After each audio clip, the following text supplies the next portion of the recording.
A paz do Senhor Jesus, meus amados irmãos. Hoje nós chegamos na lição 7 da CPAD. Essa lição que nós estudamos é uma lição adotada pelas Assembleias de Deus e a CPAD vem nesta lição do quarto trimestre estudando sobre o livro de Ezequiel.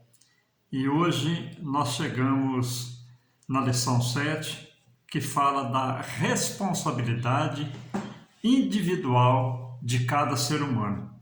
O texto áureo desta lição, ele diz: a alma que pecar, essa morrerá.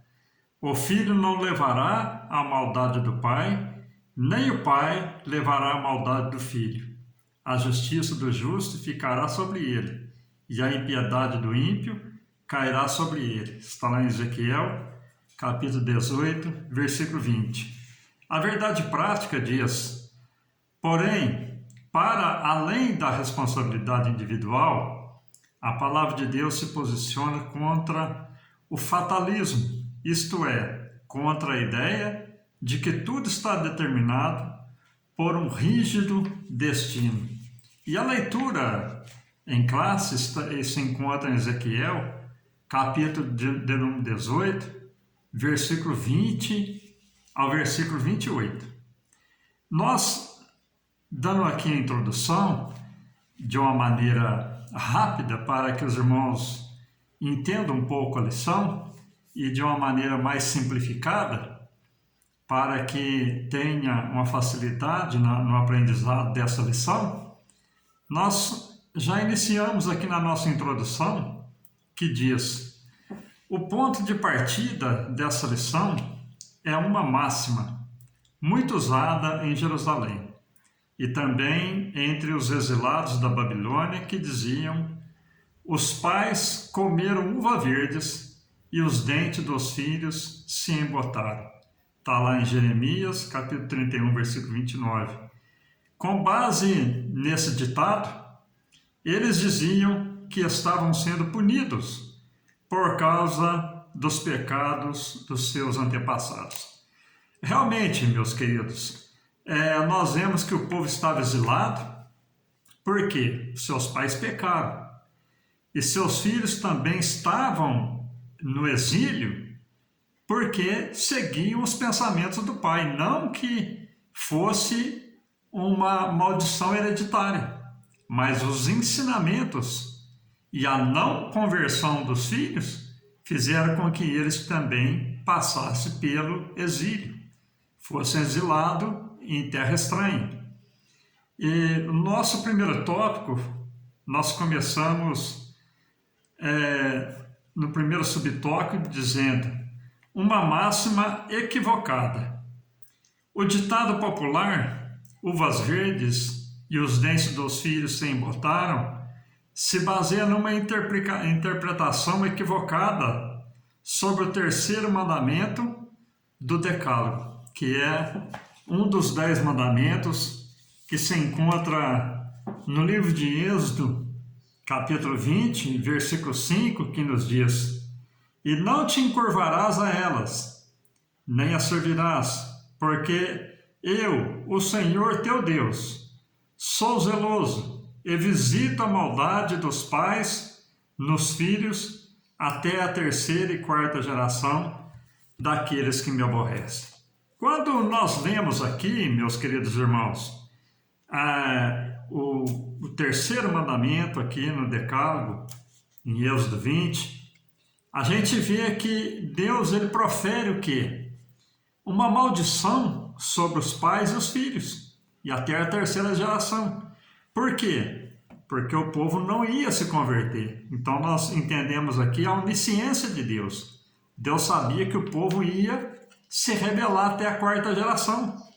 E nós vemos ali que Deus profere essa maldição, por quê? Porque o povo não ia se converter. Mas quando o homem se converte, tem um encontro com Deus, esta maldição hereditária ela é quebrada. Porque quando o homem tem um encontro com Cristo, ele se arrepende dos seus pecados, se converte a Cristo e ali ele passa a ser uma nova criatura. No segundo subtópico, diz: Jeremias e Ezequiel trataram do assunto. A palavra profética em Jeremias é escatológica. A seção de Jeremias é o livro da consolação, que não foi editado separadamente como Lamentações. Essa parte da profecia anunciada a restauração de Israel e de Judá e contempla um futuro glorioso da nação unificada. Então, essa palavra que nós usamos, que foi usada aqui para essa lição, que está lá em Jeremias capítulo 18, versículo de 20 ao 28, ela é uma palavra escatológica. Como nós podemos explicar isso? Ela ainda irá se cumprir. Ela irá se cumprir quando, meus queridos irmãos? Ela irá se cumprir no milênio, quando Deus unificar o seu povo, a nação de Israel, a nação eleita, o povo escolhido para ser o povo de Deus. Então ela é uma palavra escatológica, é algo que ainda vai acontecer. Agora, no terceiro subtópico, vem dizer: o problema em nosso tempo.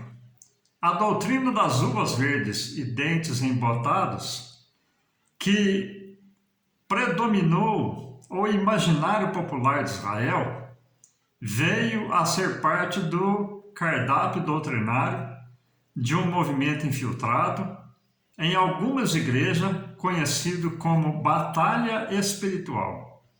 Essa parte do ensino é conhecida extravagante doutrina da maldição hereditária. Então, muitas igrejas, meus queridos irmãos, até nos dias de hoje, têm esse ensinamento incutido na mente do ser humano, da maldição hereditária. Isso a gente ouve falar muito nos dias de hoje.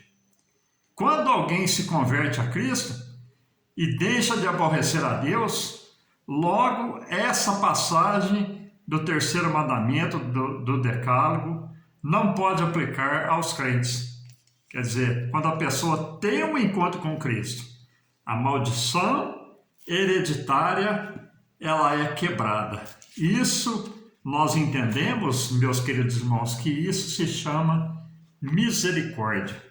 O homem alcança a misericórdia, então aqueles ensinamentos errados que nós recebemos de nossos pais, de nossos avós, de nossos antepassados, passamos a ter o conhecimento em Cristo e ali essa maldição é quebrada. Em Romanos, no capítulo 5, versículo 8 ao versículo de número 10, nós vemos a palavra de Deus nos dizer: e Deus prova o seu amor para conosco em que Cristo morreu por nós, sendo nós ainda pecadores.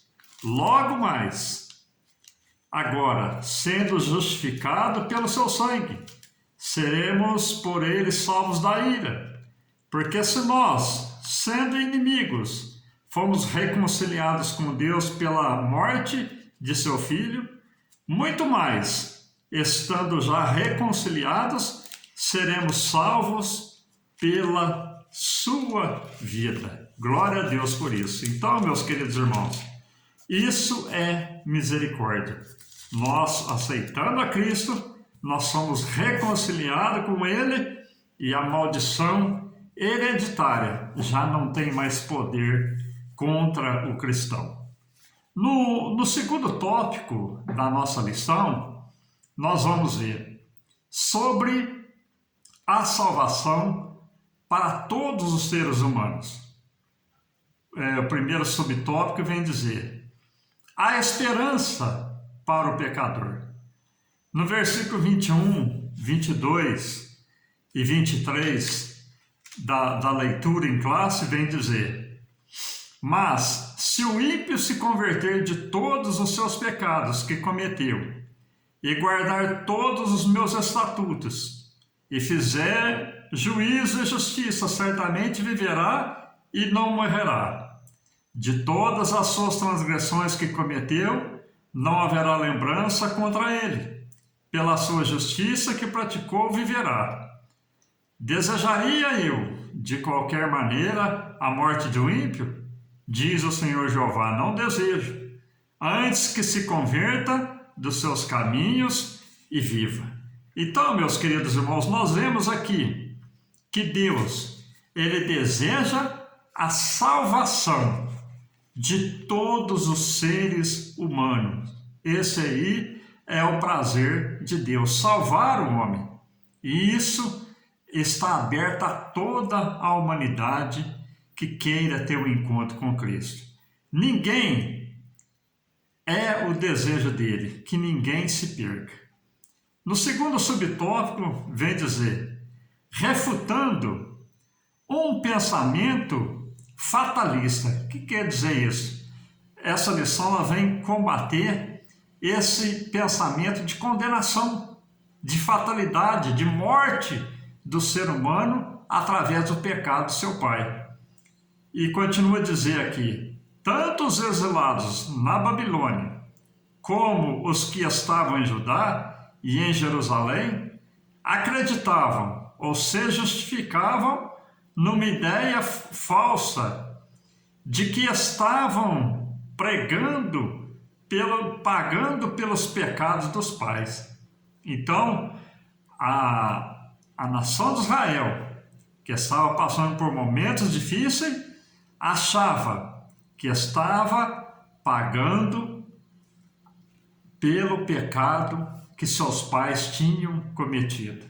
Nós vemos aqui, meus queridos irmãos, que ele, através da sua palavra, o profeta Ezequiel, ele deixa claro o pensamento bíblico da responsabilidade individual e textual e direta. Nós vamos olhar aqui no versículo 20 da nossa leitura em classe, vem dizer para nós o seguinte: a alma que pecar, essa morrerá.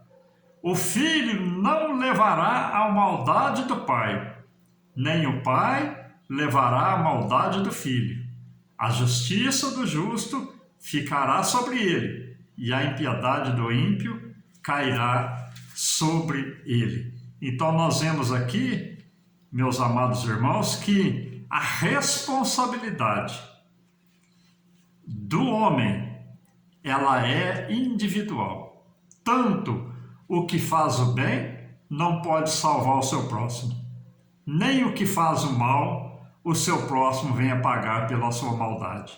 A salvação ou a condenação, o perdão ou o julgamento é individual para cada um. No terceiro subtópico aqui do tópico 2, vem dizer duas situações. O profeta explica com clareza os oráculos divinos sobre a relação de Deus com os seres humanos. Se o pecador abandona a sua vida cheia de pecados, todo tipo de maldade, iniquidade, e se volta para Deus, tal pessoa é perdoada. Todo tipo, e se fizer justiça, certamente não morrerá. Então nós vemos aqui que há duas situações. O homem que peca, ele paga pelo seu pecado. E o homem que faz justiça, ele é justificado pela sua justiça. Alcança a misericórdia de Deus e tem os seus pecados perdoados. Agora, no terceiro tópico desta lição, eu estou falando assim de uma maneira mais rápida, né, e mais clara, para que os irmãos compreendam e não seja tão cansativo para os irmãos, né? Então, aqui no terceiro tópico, vem relacionar o quê? Sobre a reação de Israel. No primeiro subtópico do tópico 3, vem dizer uma pergunta retórica.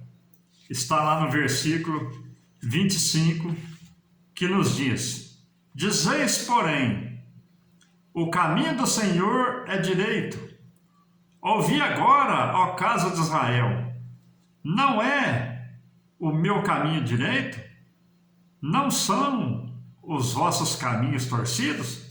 Então nós vemos aqui, meus queridos, a reação de Israel, que vem dizer que na verdade são duas perguntas. Não é o caminho, o meu caminho direito? E não são os vossos caminhos torcidos? Diz Deus através do profeta. Então Deus está dizendo para o povo, o meu caminho é perfeito e o caminho do homem é torcido. A pergunta retórica não espera resposta. Trata-se de uma afirmação em forma de pergunta. É o que Jeová afirma nessa passagem. Esses recursos estilísticos são frequentemente nas Escrituras. Veja esses exemplos de Arão, o levita, teu irmão. E nós vemos também que não erreis em razão de não saberdes a Escritura e nem o poder de Deus. Está lá em Marcos 12, 24. O homem, muitas das vezes, ele está pecando porque o seu coração é duro. Ele não quer abrir o seu coração para conhecer a palavra de Deus e alcançar o perdão através da misericórdia. Então, ele continua no seu caminho ímpio e com isso ele está caminhando para uma perdição eterna, para uma condenação eterna. Por isso essa lição ela vem dizer que a salvação do homem ou a condenação do homem, ela é individual. E o caminho do homem, ele tem que entender que são torcidos, mas o caminho de Deus é perfeito. Quem entra pelo caminho de Deus, ele tem o aval de Deus, alcança a misericórdia, tem a sua vida transformada e passa a ter os seus pecados perdoados. No segundo subtópico vem dizer sobre a justiça. Ezequiel deixa claro, mais que o sol do meio-dia, que a lei da responsabilidade individual é justa e está de acordo com os atributos divinos. Esse atributo é manifesto no castigo do pecador e na premiação dos justos, o qual recompensará cada um segundo as suas obras. Está lá em Romanos capítulo 2, versículo 6, que vem dizer, o qual recompensará cada um segundo as suas obras. Quando nós lemos esse versículo, Deus falando através de Paulo, escrevendo à igreja de Roma, ele vem dizer que Deus recompensará cada um segundo as suas obras. Ali nós temos um alívio e temos um peso para o ímpio que não se converte, e um refrigério de alma para aquela pessoa que aceitou a palavra, teve um encontro com Cristo e teve a sua vida transformada e seus pecados perdoados. Mas se o homem não tiver um encontro com Cristo, meus amados irmãos, o que vai acontecer? Ele parte para a eternidade sem chance de salvação e uma vida eterna de perdição e tormento. E no terceiro subtópico aqui vem dizer, o arrependimento. Está aqui no versículo da nossa leitura, versículo 27 e 28, do capítulo 18 de Ezequiel, que vem dizer, mas convertendo-se o ímpio da sua impiedade que cometeu e praticando o juízo e justiça, conservará este a sua alma em vida. Quando o homem se converte, ele conserva a sua alma em vida. E versículo 28. Pois quem reconsidera e se converte de todas as suas transgressões que cometeu, certamente viverá e não morrerá. Então, meus queridos irmãos, o tempo da vinda do Senhor está próximo.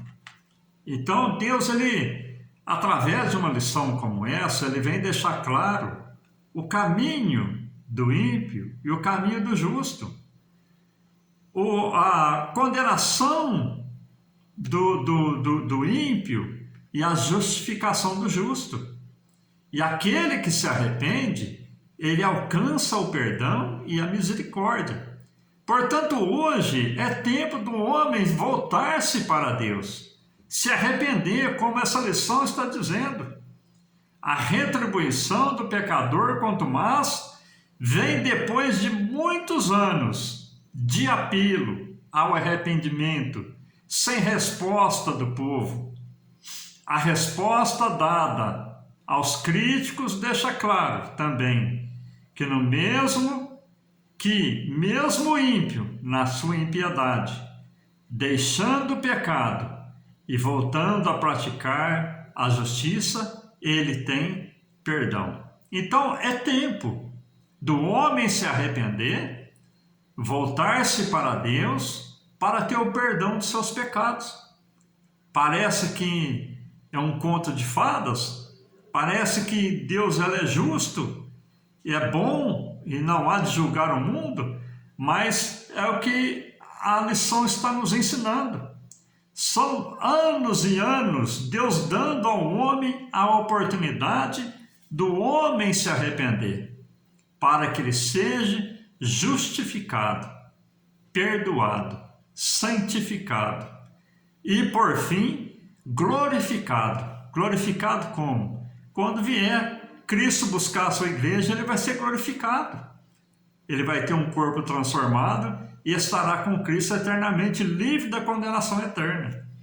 E a nossa conclusão aqui vem dizer o seguinte: depois de refutar o imaginário popular de que Deus estivesse sendo injusto pelo castigo do povo, o profeta chama os seus leitores para uma reflexão. Esse discurso soteriológico é muito importante e continua atual na vida da igreja e na pregação cristã. É nossa responsabilidade levar essa mensagem aos perdidos da terra. Então cabe a mim, cabe a você pregar o evangelho. Você que ainda não teve encontro com Cristo e está ao alcance dessa mensagem neste momento, não foi um acaso. Você está até no final desse vídeo e escutar essa palavra. Cabe a você também ter um encontro com Cristo, se arrepender dos seus erros, para ter perdão dos seus pecados, e a responsabilidade pesa sobre você. Porque você tem família, você tem amigos, você tem uma sociedade que você vive, e essa sociedade, os amigos e a família precisam de você. Então, através da pregação da palavra de Deus, nós conseguimos, pela ação do Espírito Santo, que esta palavra alcance os corações e muitas vidas se convertam, sejam perdoadas e possam entrar na vida eterna sem condenação e estar com Cristo eternamente, gozando das bênçãos que Ele prometeu para a sua igreja. Amém? Que Deus te abençoe. Foi uma passagem rápida aqui nessa lição e na semana que vem nós estaremos estudando sobre o bom pastor e os pastores infiéis. É uma lição rica que nos dá um ensinamento muito grande para as nossas vidas. Que Deus abençoe a cada um. Fiquem todos com Deus, com a paz do nosso Senhor e Salvador Jesus. Amém.